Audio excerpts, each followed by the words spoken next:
So there's been news the last few days that United want Rashford out, and more recently now we know that Rashford is not adverse to the idea, stating that he's ready for a new challenge. And for me, like McTominay, who can blame him? But I'm not having any of this United trying to do it because they're trying to improve the culture of the club. Or Rashford enjoys a night out. We must get rid of him immediately. His wages might be an issue, but Anthony and Mount are on 200 and 250k respectively.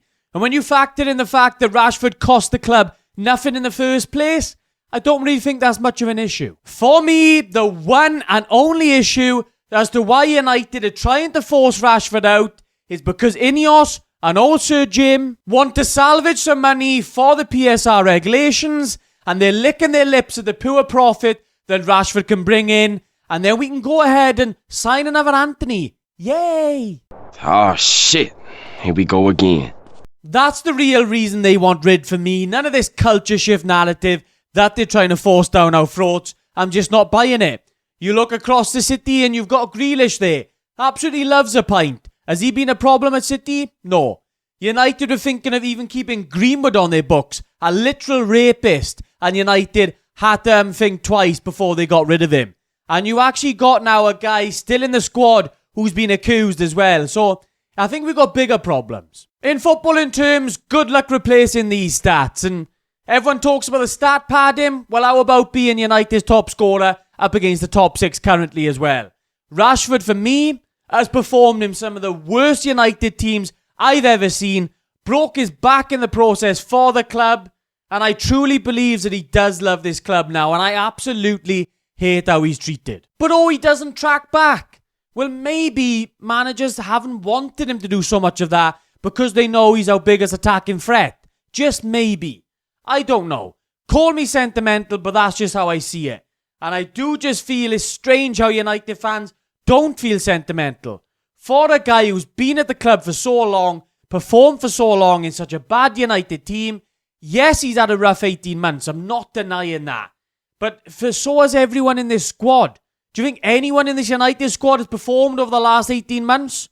Not really. Maybe only Mino I can think of. Everyone else, bang average. The way he's been treated over the last year, horrendous for me. Constantly a scapegoat for every United issue. Every bit of good press that comes his way gets instantly labelled as PR. No wonder he's not adverse to leaving. Our best academy talent in decades. And we never really saw his max potential. Maybe that might have been Rashford's fault, but I think it's more likely down to the club and the issues the club has had. A player that's in United's top 10 for goals and assists, and we could still easily get him in the top 5 for goals and assists if he could find his form again. And even take football out of it, if Rashford, a guy who's been at the club since the age of 7, done so much for less fortunate kids, got his MBE, if that's bad for the culture of the club, then I don't know what's good. There's no doubt in my mind that coming up, we're going to lose that streak of having an academy player in every matchday squad the way that we're going.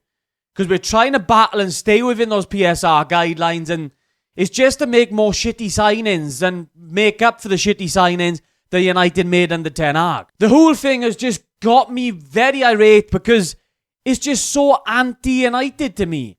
It's the same with the McTominay deal, and he's come out recently and said how easy it was to leave United. Should never have been that way.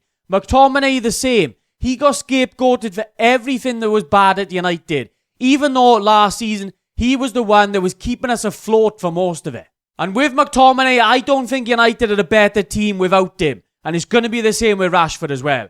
And once Rashford does go, the Twitter reds will come out. I know someone's definitely going to be happy. But we'll just find another scapegoat. We'll find someone else to blame all of our problems on. Certain players will end up getting defended to the hilt, while others will just get thrown underneath the bus. The only culture shift I want to see at this club is in the fan base. Because at the minute, instead of picking these players up when they're down, we just throw them under the bus instead. And by selling our academy players one by one, I just think United will lose our identity bit by bit. And to me, that's a sad thing. I just don't get how anyone can rejoice in the Rashford selling. But there we are, guys. Let me know what you guys think down in the comments down below. Maybe it's time for a new challenge for Rashford. I just don't like it. Maybe United will be better off without him. Again, I just don't see it yet. But maybe I'll be proved wrong. let's wait and see. As always, guys, drop a like if you enjoyed, subscribe if you're new around here, and I'll catch you in the next one.